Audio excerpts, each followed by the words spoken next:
जाए रे आओ अगर दोनों जो करके कहूँ ये करे बर्बाद है पहले कुरकुमा पार हो जाए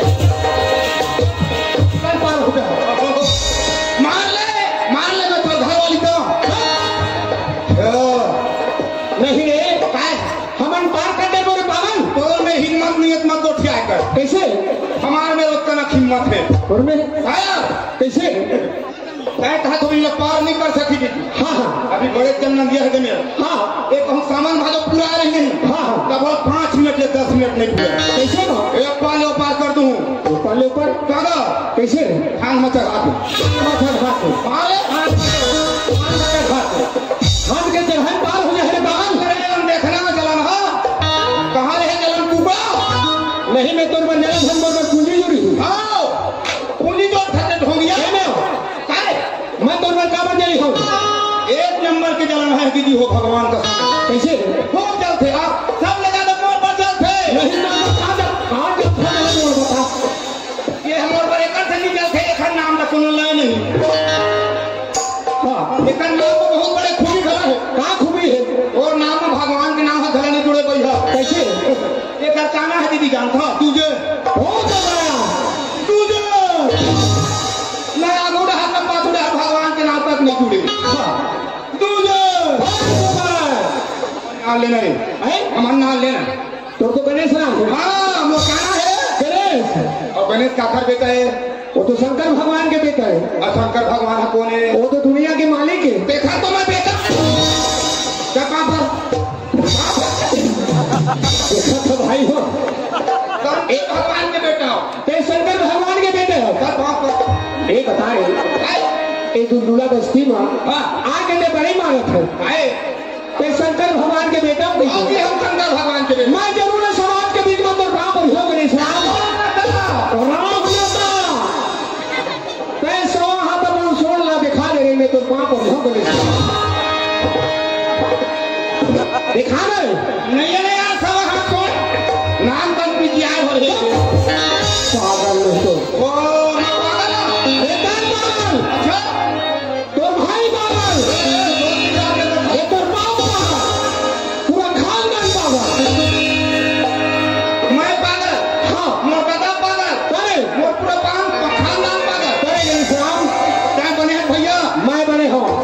बेटा सुखा रह रहा है गणेश राम कामल पागल नहीं हो जानता पागल पागल के अरे तक कौन आदमी सब रहेगा पागल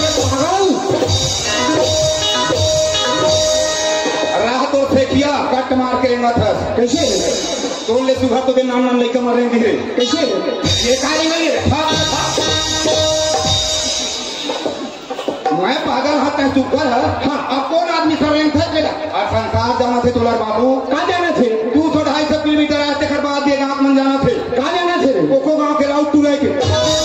माता राम के बारे में भर में जाना था क्या होता है क्या होता है मोर बारे में जाना था रे हाँ मोर बारे में जान था आओ जान था कहाँ जान था गाय चराते गाय दूधे गाय हो गाय चराते गाय दूध थे और काय का कहां न बोल अरे मैं कहाँ पढ़े हो देखा बारे पूछता हूँ गणेश राम पढ़े हां सारे ईमान ईमान काय पढ़े भाई मैं दूसरा कॉलेज गया हूँ अरे कहां पर यार अरे तीसरा काले जयराम भाई जयराम देखकर एक बार भाव आड़ गया जयराम की जैसा हाँ तीसरा कॉलेज करे है हाँ भैया ये तो बता भाई हाँ पढ़े लिखे मन भाई नॉलेज वाले होता हाँ अब हम तो नहीं पढ़े रे भाई हाँ हाँ गोदी माटी जा थन्ना हाँ दस्तखत कर रे गणेश जी की थे हाँ तेरा देखा था सीधा कैसे चप्पल के ठंड हाँ हाँ सुनना हाँ पढ़े लिखे में भारी होशियार रखो हाँ कहीं कुछ पूछो बता दे कहीं कुछ जल्दी पूछ अरे पूछ जो देखबे काबर का थे आए तक के बेटे है अच्छा सुनना एक बार पूछा था हाँ तो ये बता रहे बाबू तीसरा कॉलेज वाले हाँ ये संसार में हाँ कहाँ का जीव है अंदर देखे रे रे बस्ती के नाम ना लड़का बन जानते तेरे सवाल पूछते अरे तो पूछना नहीं तो कोई अच्छा सा सवाल पूछते गणेश राम तो ले भैया ये बस्ती नाम ना मन जानते ना हाँ कैसे यार होशियार हो पता तो फिर सूर्य गणेश राम जब मोरे पूछा था सवाल ना हाँ तेरे बता था गणेश राम क्या तो बता कम हम चिड़ै अंडा पार थे हम चिड़े है ना सहाय अंडा पार थे अच्छा करवा अंडा पार थे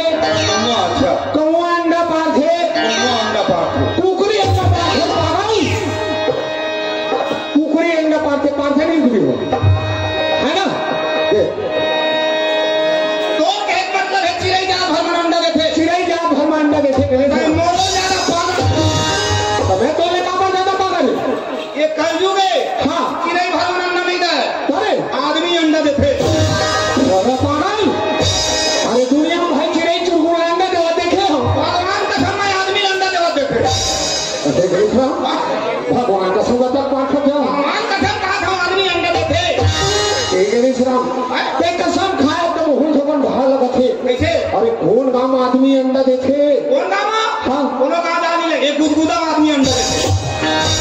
ये गुदगुदा आदमी अंडा देथे आदमी अंडा देते भगवान का समान बना थी देते ये गणेश अरे कौन आदमी मुहुल कम से कम दर्शन करा दे मोर भाई हाँ वो तो हमरा देखा तो है भैया हमने देखा तो है वाले वाला नहीं देखा था कैसे ये गुदगुदा बस्ती ना हाँ वो भूषण सोनकर है अंडा देते दूसरा भाव भूषण सोनकर अंडा देते देखा कदू हते करे मोर भाई हम 5 बजे आए कहाँ देखे हम यार 5 बजे आए तो मान दो कैसे वो खेल में खड़े रहे भूषण में हाँ हाँ तब कब लेकर लेकर जाए हाँ हाँ भूषण भैया का दिखाए हाँ 30 रुपया का अंडा दे देगा खाट ले 3 ठंडे मैं ठोके वाला पार के अंडा देथे कहाँ है पागल नहीं तो अच्छा मैं पागल हूँ तारे अच्छा ये बता हाँ। वो भूषण है आदमी आए नहीं आए। अंडा दे से नहीं अरे बेचारा अपन दुकान के अंडा लगे से अपन परिवार चलाए में रखे हुए रहे वो कहूँ का अंडा दया लेकिन अंडा दे से दोनों से बेचारा पर नाम करूंगा सही सही आदमी अंडा देखे कहाँ हम रहे एक से बात है गणेश राम एक नंबर भैया धन्य मेरे भाग और धन्य मेरे किस्मत का अच्छा आज ये कौन बस्ती में आहे मोर भाई ये गुदगुदा बस्ती मोर भाई है ना आओ वो तुम नहीं पता देखे देखकर गुदगुदा है था गणेश राम धन्य मेरे भाग धन्य मेरे किस्मत के देखो मतलब समझ रहे हैं आज मलाई मेरे के पवन पर्व में होगा हम आए तो सर मेरे भाई सही बात है ना सब आदमी आए के अभी खर दर्शन करे का मौका नहीं नहीं मिले मोर भैया नंबर भाग अच्छा। आज कवर्धा जिला हम कौन जिला में आए हैं मोर हम भाई कई जिले मोर भैया है ना होगा एक तो हमारे भाग लगे के निशान हाँ। तुम्हें कहा के भगवान भाई अधीन होई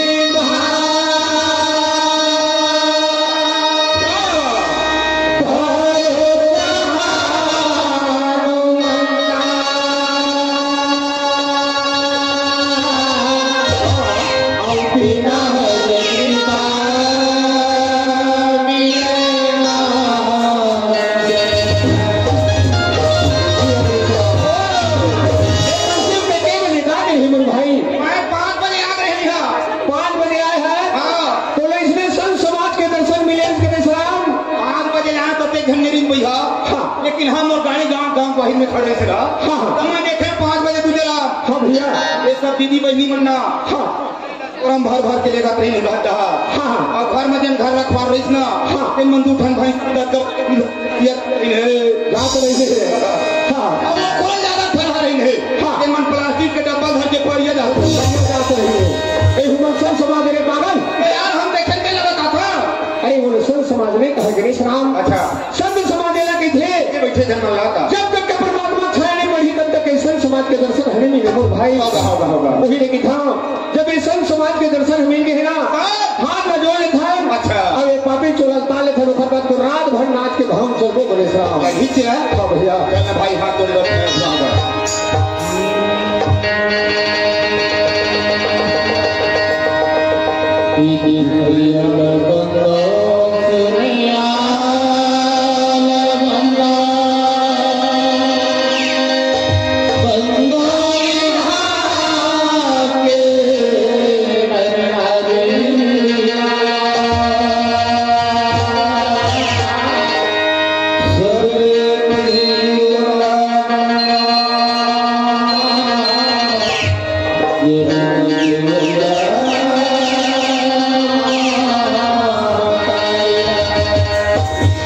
भैया गणेश राम ए देखिए बंदा सुनिए बंदा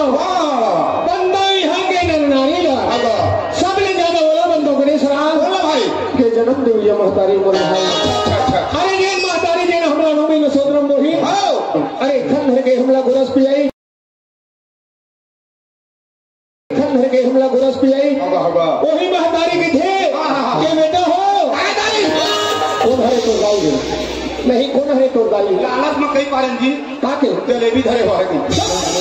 मैं तो दाई नो गणेश राम अच्छा हाँ दाई में हाथ बड़े दाई है बड़े भाई हो गए मीठा वाले हाँ अच्छा वही महतारी की थे के बेटा हो आप तुम दोनों भाई अपन पैर में जलक नहीं खोगे जब यही गंगा के बीच में खेल खा कर छोड़ दी गणेश राम अच्छा आज ये गंगा ले देखा कैसे पार हो परमात्मा लखे बोल भैया डर लगेगा हाँ भैया तो भैया हाँ डर लगते के दिन पहली मोल बताए कर कैसे रे डर के ठंड दवाइया है ईमान भगवान कसम का दवाई रे ओरिजिनल दवाई ईमान भगवान कसम बता के मोहन भाई कोनो आदमी का घरो तीर मजाए पर डर रहा थे हाँ का घरो समय से बोले पर डर रहा थे हाँ वो सिर्फ एक ठंड दवाई है का दवाई कुछ नहीं लगा एक अधी दारू पिया दे डर खाता खत्म दारू पे हम डर भाग ही नहीं गणेश राम मैं कई जगह देखे भैया हाँ एक पवन दिन नहा कंदम नहीं कर रहा गणेश राम दारू पे हम डर नहीं भागा भाई डर का मैं भागी जानता है बता दी बता भैया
सागर से पार नहीं हो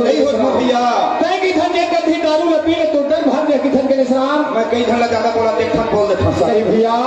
अरे वो दारू में पी में 2 घंटा 3 घंटा तो नशा नहीं रह रहे ऐसे हाँ गणेश राम अरे वो नशा तो बता था ताकि वो जीवन भर नहीं उतरे गणेश राम वाला दूध पी ले बेटा महंगा हो है भैया अरे वो फुकट के गणेश राम है फुकट के अभी मोला बता गरीब आदमी पैसा कौड़ी नहीं है वो कौन नशे जानता है राम के नशा बना के पी गणेश राम जीवन भर नशा नहीं उतरे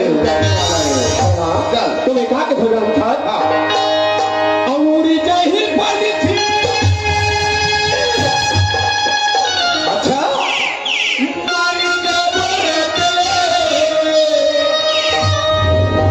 उड़ी जही बनी थी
धर्म के आही अच्छा तेरी तेल हड्डी चढ़ाई उहुदी वो दिन तेल चढ़ी मेरे भाई अच्छा अच्छा अच्छा तो इसलिए दूल्हा राजा का तो सजा के ओ तो वो दिन के बराती मन गणेश राम हाँ फंसा नहीं रे अच्छा अच्छा तो रोज पूजा करती मेरे वाह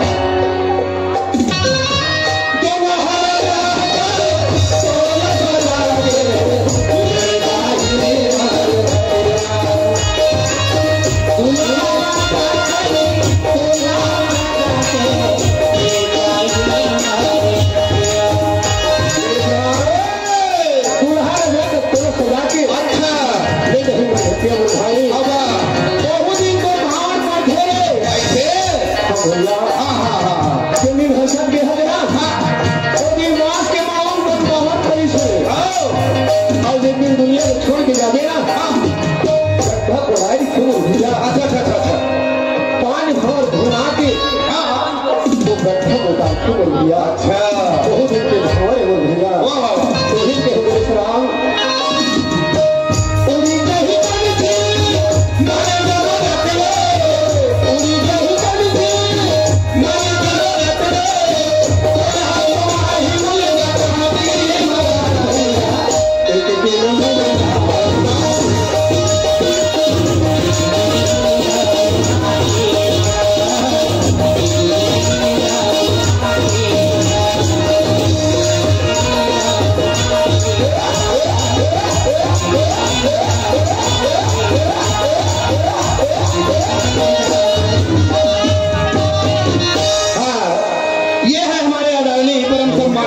हमारे महोदय जी आप मंच फिल्म देखे हो मंच में आके 100 रुपए का पुरस्कार गौर शंकर भगवान की थोड़ी गिरी सुनाओ हाँ ये भैया दी तिनको नहीं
ये चद्दा उड़ाते धुंगिया ये रामन के धुंगिया ओए दाई काय सर के निकल दे दिया ओ पेट न होगा तो हम पेट ली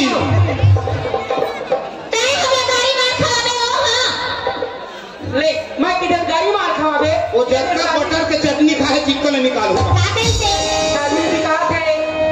ओ दे कमरदा जिला रात मनाऊ कर धुंगिया निकल आओ ये बेचारा काली जोती नहवा आओ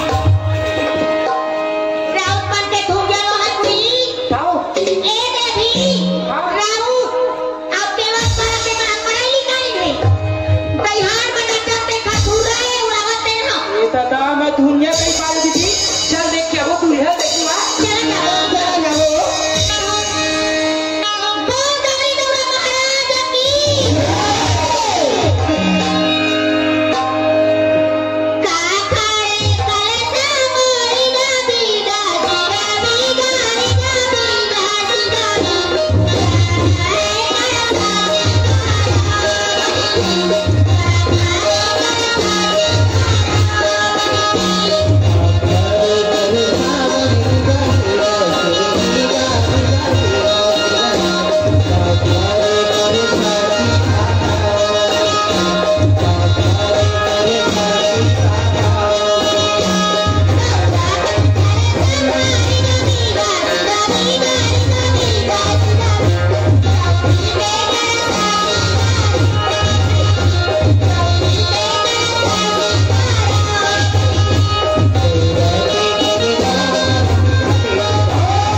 ईमान में काढ़ा देम धपा के कहते हो मैं क्या कहा था हाँ। वो लोग हमारे क्या तो था खुशी रहा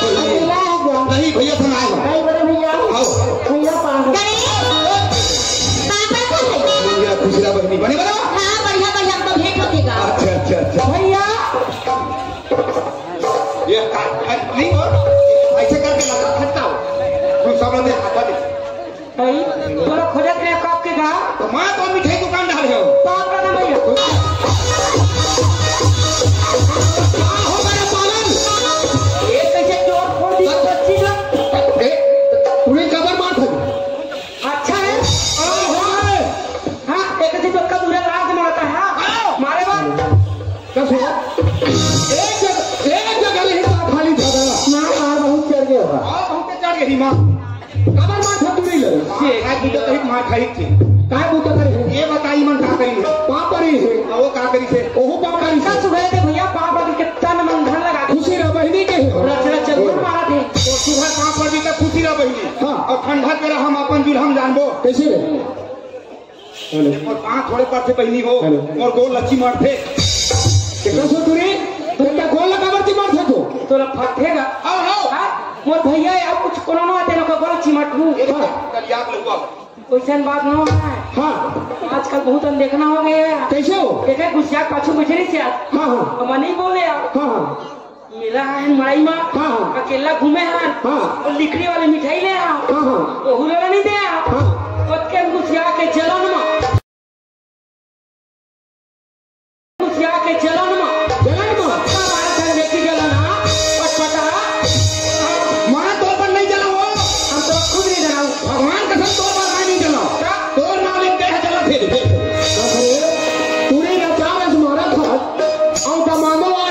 देखेगा कहीं का तीन मुड़ा देखे हमारा कहाँ है जोहार हो जोहार हो जोहार कद्दूर क्या है कद्दूर क्या है जत्कबीर के मारा था तत्कबीर के तो यहाँ जी हम सब देख रहे बैठे बैठे मार कक्का मारना है अब तोरे मार तोर बनिल बने लगते हम अक्का मारथन कोनो दिन हंस नहीं और तय मारथन कहाँ को ऐसे कुछ याद हो वो टेंशन हाँ मान गो का करिए भैया बोले जहाँ पैसा देखी था चुप हो जाते वो उठा नहीं वो मिलने कहाँ भैया फुटका बेटा कस किसकी खाते भर सबसे तबियत खराब है गई मान गो कहीं हो ईमान तीन बड़े सांगत मुंगा दिखाते हो दिखा भले हाँ 3 गोली खाई कुरियल का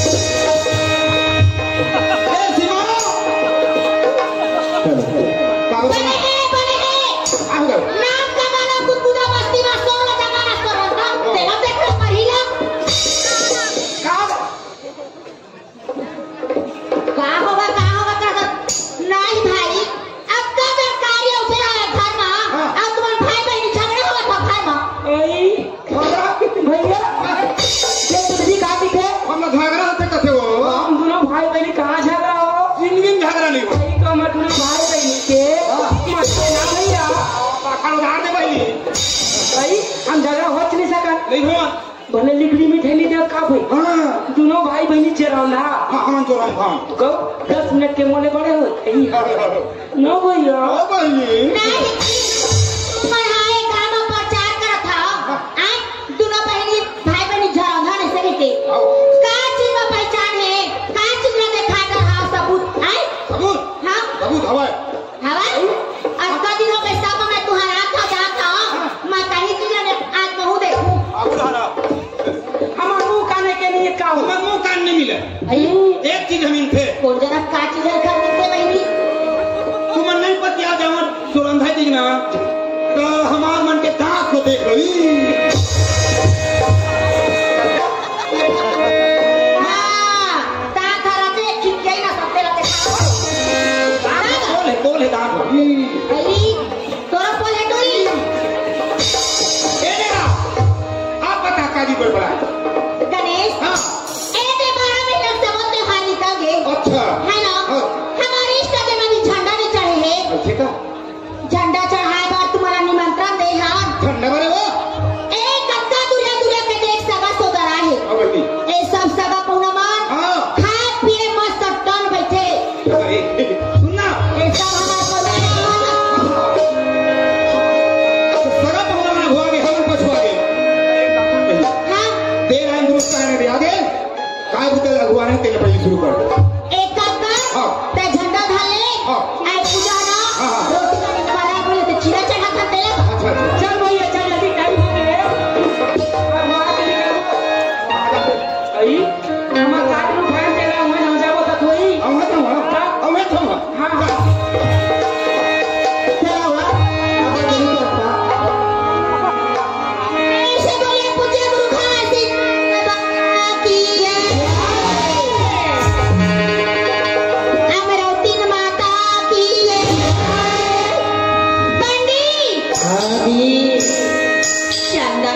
मी संगे मना है आए था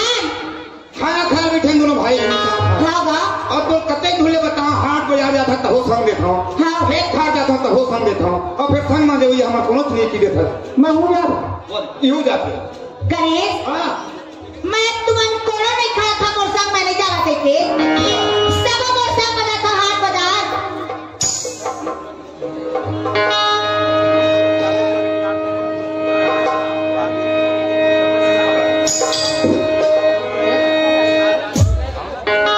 नहीं है समाज वैया कोनो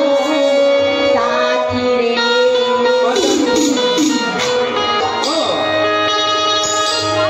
तोला घूमी घूमी देही माटी रे तोला घूमी घूमी देही माटी रे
रे